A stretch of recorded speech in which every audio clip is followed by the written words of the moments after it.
I just mentioned to Dmitri that actually we have a new invention today. It's a book launching without book. So this is something very special, very new, but hopefully the books will be soon with us and we can distribute them. But first of all, I would like to thank everybody who participated in this project and who are saving the heritage of Hilma. I have a long list of thanks actually here. First of all, thank you Sofia in Sweden now for writing the biography. And thank you Dmitri of course and al-Kalima University for all your efforts and coordinating so many stages and finally publishing the book. And thank you to Finland, to Svenska Folkskolans Vänner for publishing the biography first in Finland. This was published in Swedish some years ago. And thank you also for Svenska Litteratursällskapet in Finland, which is the Swedish language literature society in Finland, Åbo Academy University and Finnish Institute in Middle East for keeping Hilma's heritage alive in so many ways, including the digital archive and web pages, which I really recommend to everybody to go through and see the wonderful photos from Hilma. And also thanks to our Ministry for Foreign Affairs of Finland for the financial support. And last but not least, I would also like to thank in this connection the volunteers from Artas village. I saw some of our friends from Artas coming in also to this event. So shukran to everybody and mabruk to everybody finalizing this project. And I think that Hilma has certainly been and is a source of inspiration for many of us. And I would say that she was actually the first bridge builder between Finland and Palestine. Those days in the 20s, I suppose that Finns didn't really know much about Palestine. And the title and name of the book, dedicated to Palestine, says a lot about her and her work. Her path was not easy, but she was very resilient. She had sumut in Arabic language, which is sisu in Finnish language, and katso resilience in English language. She didn't give up. And her work and her career here was not really appreciated those days in Finland, but now it's different. Now we understand the value of her work. And I feel proud in Palestine to build on her heritage and also having such a role model here in Palestine. And I wish that the book will now give boost to many new contacts between Finland and Palestine and Finns and Palestinians. Contacts between universities, societies and also individual people. And with these words, I wish you all the best with your dedication to preserve Hilma's heritage and looking of course forward to continue cooperation with everybody who is present today. Thank you.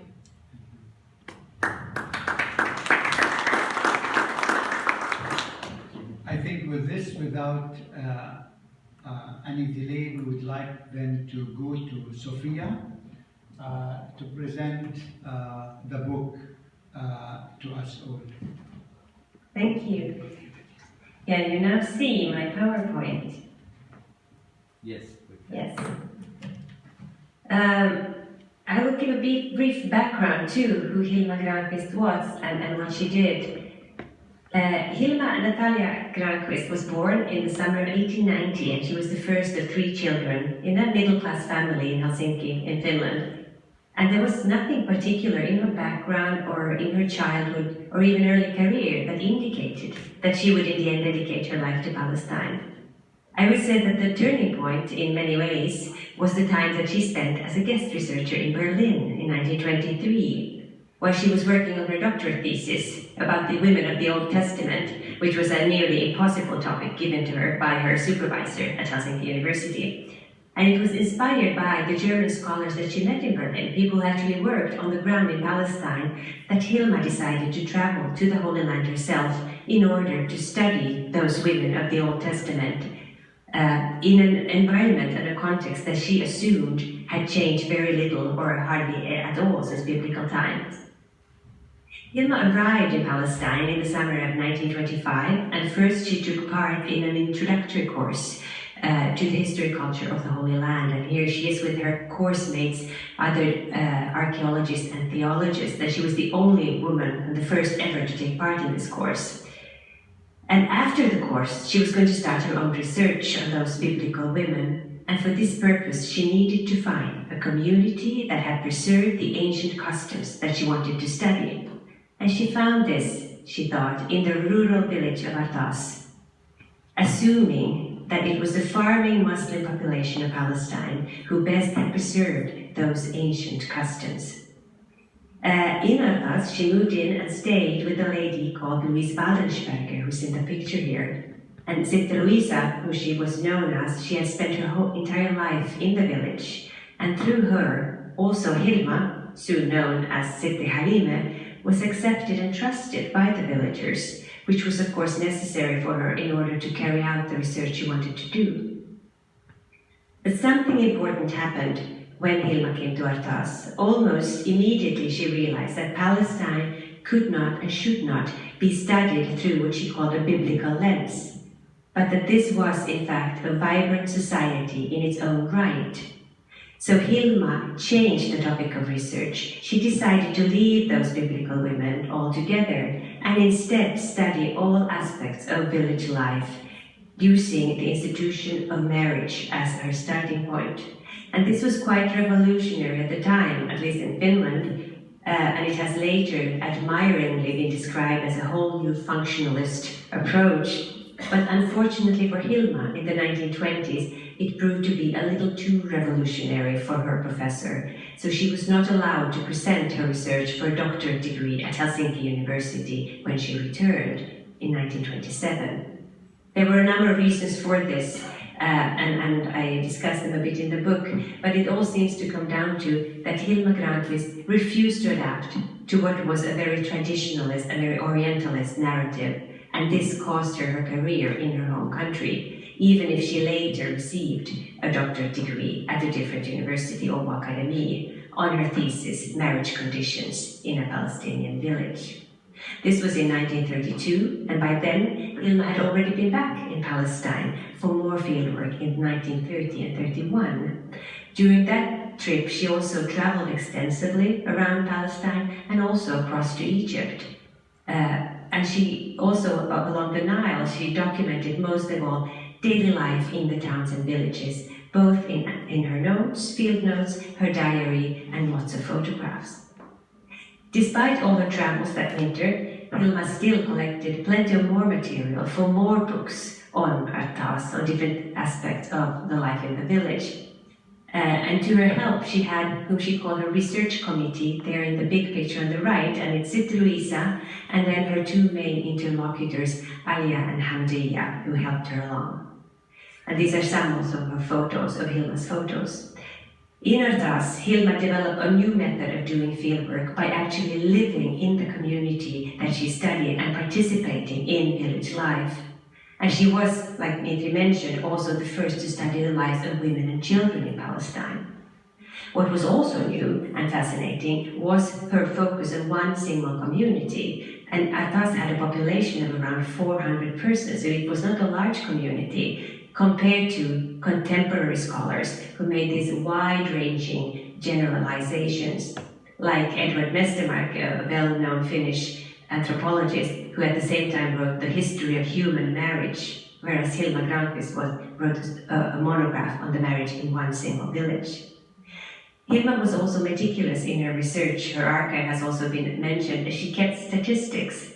She recorded every single marriage that had been taking place in Artas, not only during the period, the years that she was there, but as far back as anyone could remember. So she recorded a history of 100 years. She listed divorces, marriages, children deaths, and much, much more. And she kept files over almost every adult individual in the village.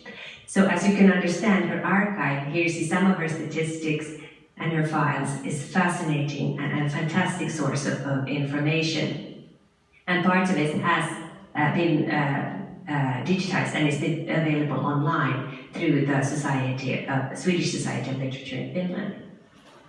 And what Hilma then did, what was so revolutionary, was that she used these statistics to show the difference between the ideal or the desirable way of doing things and how things actually were done in a Palestinian village. And equally important, and also available online, are many of Hilma's photographs. She took hundreds of photos in Artas, most of them of women doing daily chores, but also celebrations, the Nabi Musa festival, wedding celebrations, and they are fantastic pictures. Also because the persons, almost always women, are actually named. They are active agents of actions. And they are named because Hilma knew them, she knew their family, she knew their history. Because to Hilma, the village of Artas was not only a topic of research. To her it was home. It was a place where she felt accepted, where she could be herself. I like myself here, she wrote in her diary, and she's also reported to have said, if I had 10 lives, I would spend them all in Palestine. In the end, Hilma Granqvist did not spend that many years underground in Palestine. It was that first trip in 1925 to 27, and again in early 1930s. But after that, she found it difficult to find funding for her research. And then, of course, the world changed dramatically in the 1940s. So Hilma's work on birth and childhood among the Arabs was not published until the Second World War in 1947, and the sequel on child problems in 1950.